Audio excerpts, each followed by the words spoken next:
Hi, my name is Dan Paulson and welcome to my channel, Just One Truth. In this video, I have decided to just nutshell all of the teachings from antiquity. The one that I find that is nested in the early spiritual teachings, that it's in Buddhism, it's in Taoism, it's in Hinduism, it's in Judaism, it's in Christianity, it is in Greek and Roman mythology.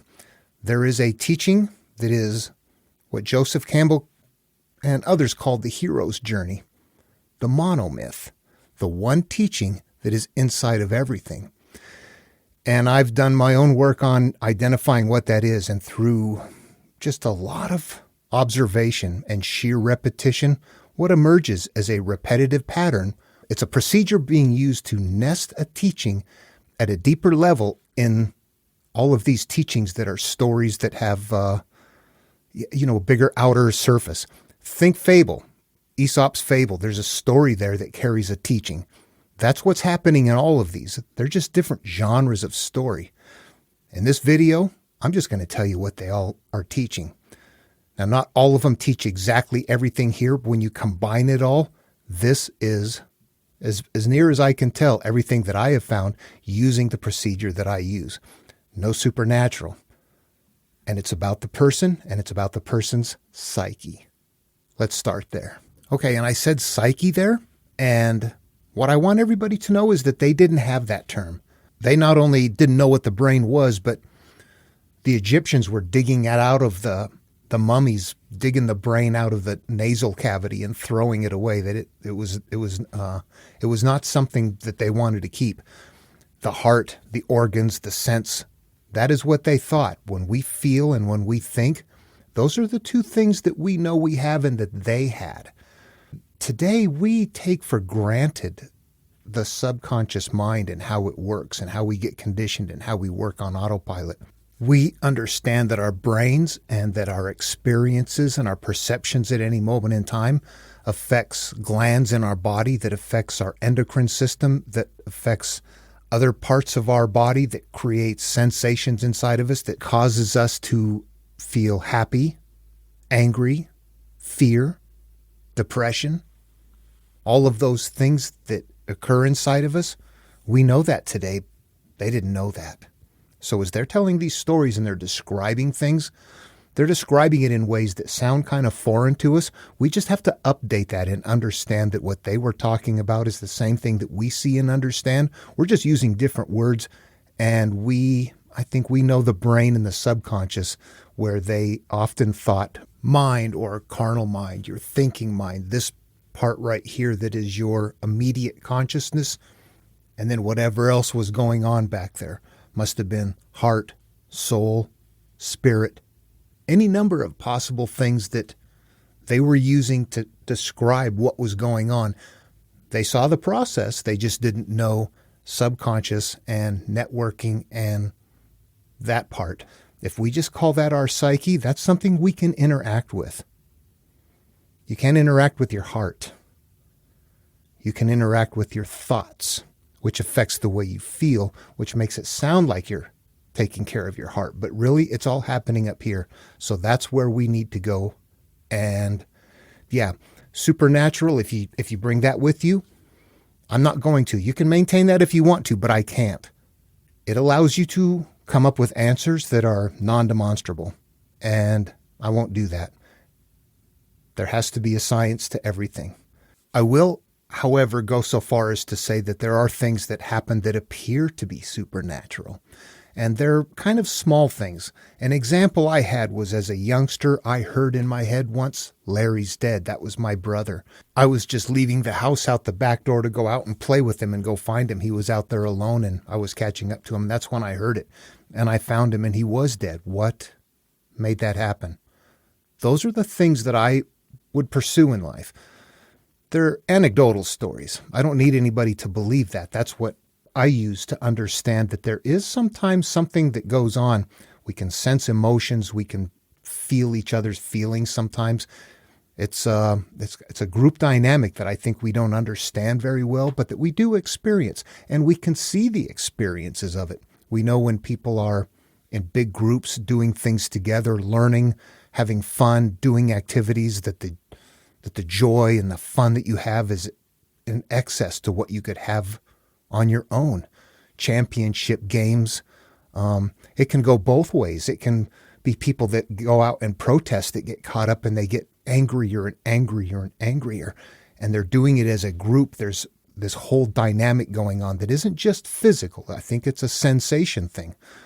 Worship, people that get out there and, get into that where they say they feel, somehow a connection with God or source or the Holy Spirit or any of those sorts of things. All of those are indicators that we can see that tells us, oh, we don't maybe understand it, but there's a field there that we're sharing. And it seems like an emotional field.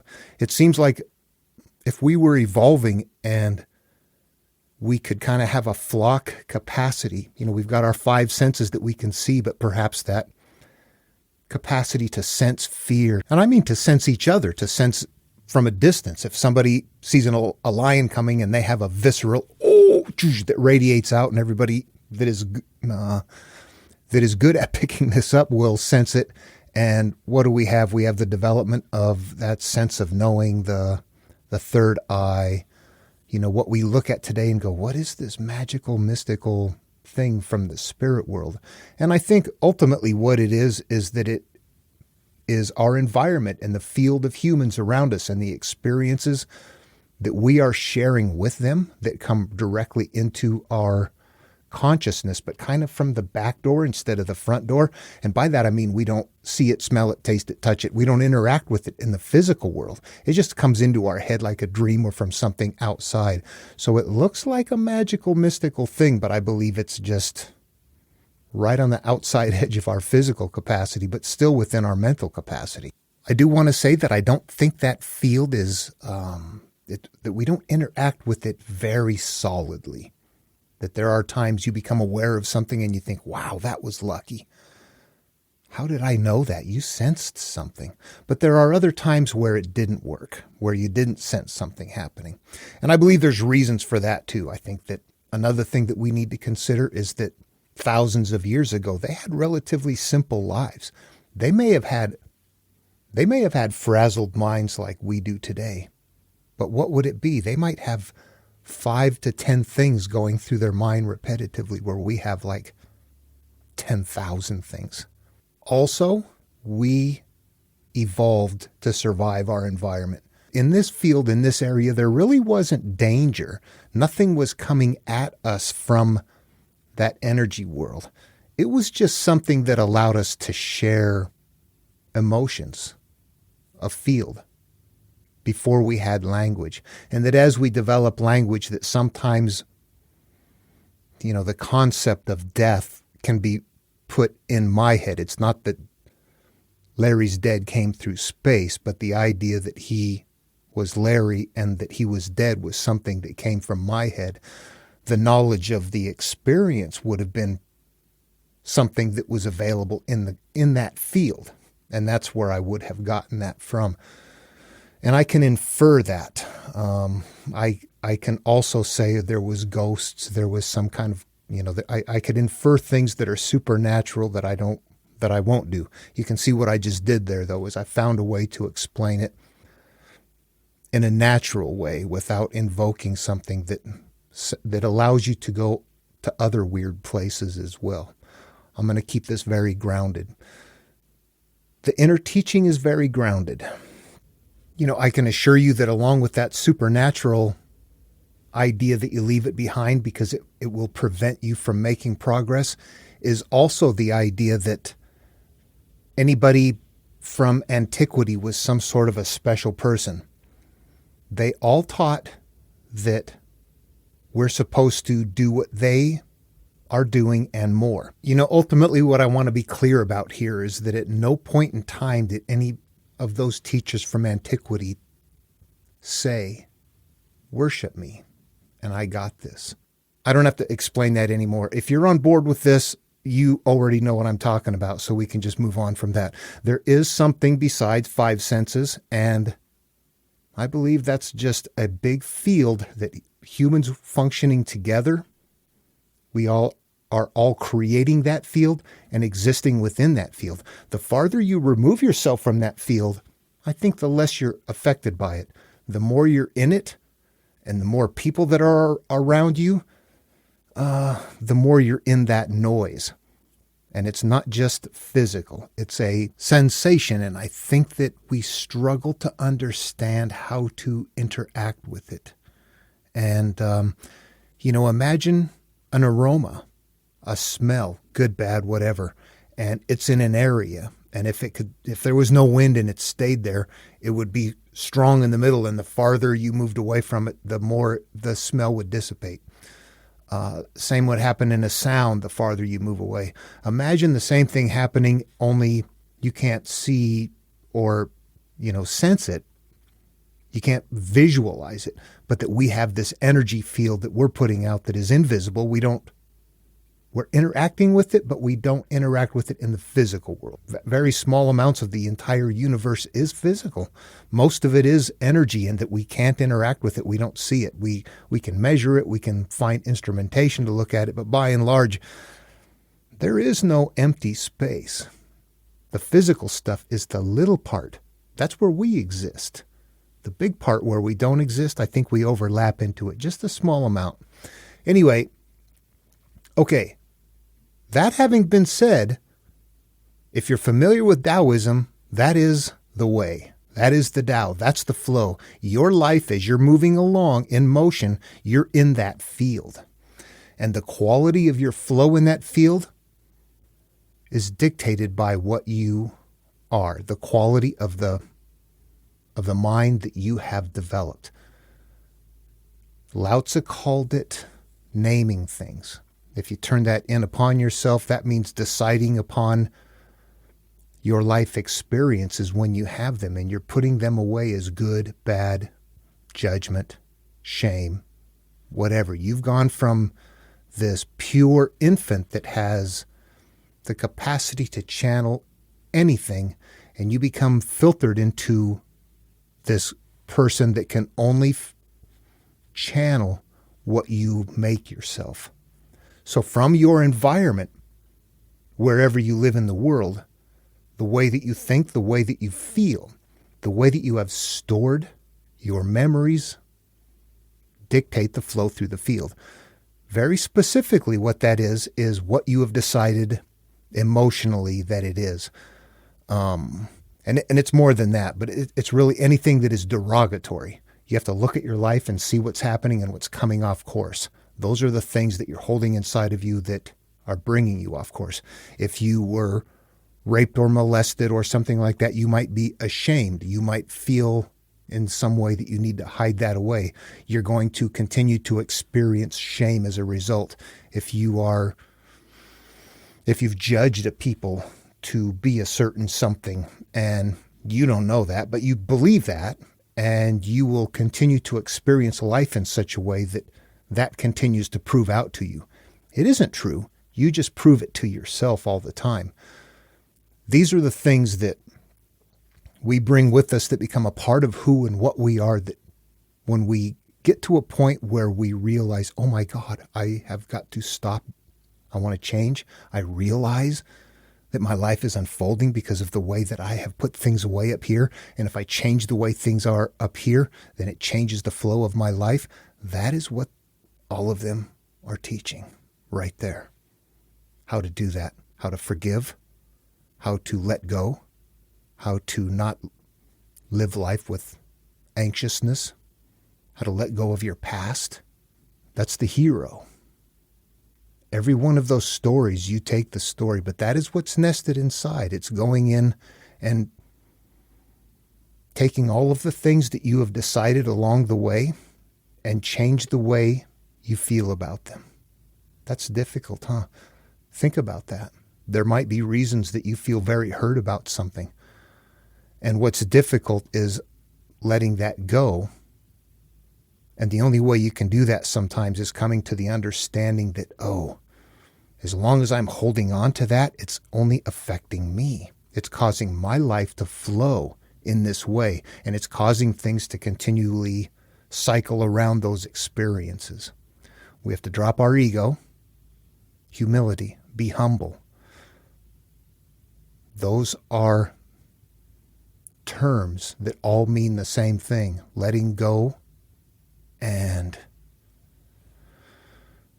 ceasing to need to be right. If you need to be right, you're going to have a hard time on this path.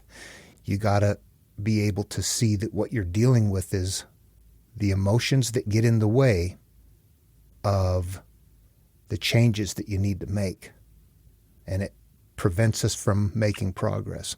You kind of step outside yourself so that you're the one observing what's going on instead of the one that's feeling what's going on. And you're understanding that the feelings are simply chemical reactions of fear that is really it's just your body's way of saying you're dealing with something that you don't like.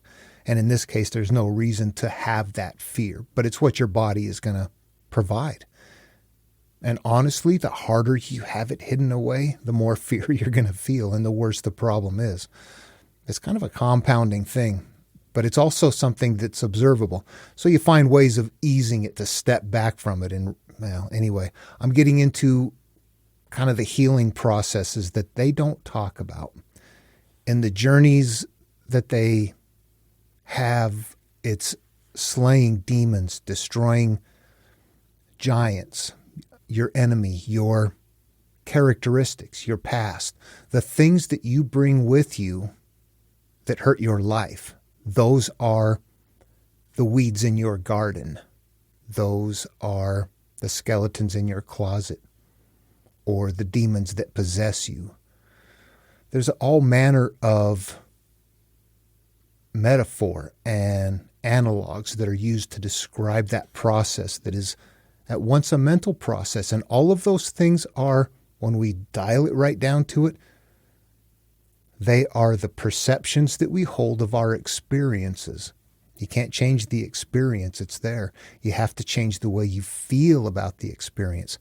That feeling is what generates the energy that creates, as you're flowing through your life, through that flow of humanity. That's what dictates how you flow into there. Those things that you want to hide away are affecting you, and they're affecting you adversely. And if you continue to hide them away, then you're accepting failure. But not until you know that and you realize that, sometimes do you go, oh, I got to do this. And it's still not an easy thing to do. Maybe that's why it's called the hero's journey. I don't know. It's tough. It can be difficult to go back and deal with issues that you've had to, things that you didn't want to deal with, and now you've realized you have to. Anyway, that's it. That's the hero's journey. Somehow, in some way in your life, you have decided that you are going to make a personal inward path. It's not for everybody to take. And it is a very individual. It's in your own mind. So that's where it turns inward, and you've got to leave the past behind and kind of wash out the things. It's a rebirth. It is a starting over. It is all of that shows up in all of the teachings. Just really starting over again and going through whatever it takes to, emerge from your humble beginnings and the beliefs that you once had that you realized later you were led astray, and you know better now. If you're that person. Anyway, that's it. That's what is nested in here. Clean out what's there. That's it. Unname things. Forgive. Understand that who and what we are is simply a product of the perceptions that we hold over the experiences that we have from the environment that we came from.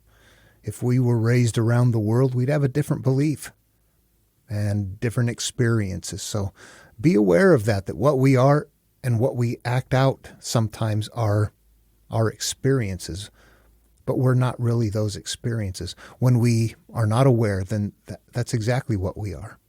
That's the idea of being asleep, is not realizing that you're simply acting out the things that you've been conditioned with. And waking up is realizing that that's happened, and you're trying to now get away from that. You're trying to let go of your conditioning so that it doesn't Well, you find out at a certain point that it limits you. And a lot of people are going to stick with those limitations. If you're here doing this, it's because you want to get out of those limitations. So at any rate, okay, that's the teaching. That's the hero's journey. All right, everyone, I hope you enjoyed the video. Thanks for your time, and love one another. I'll see you in the next one.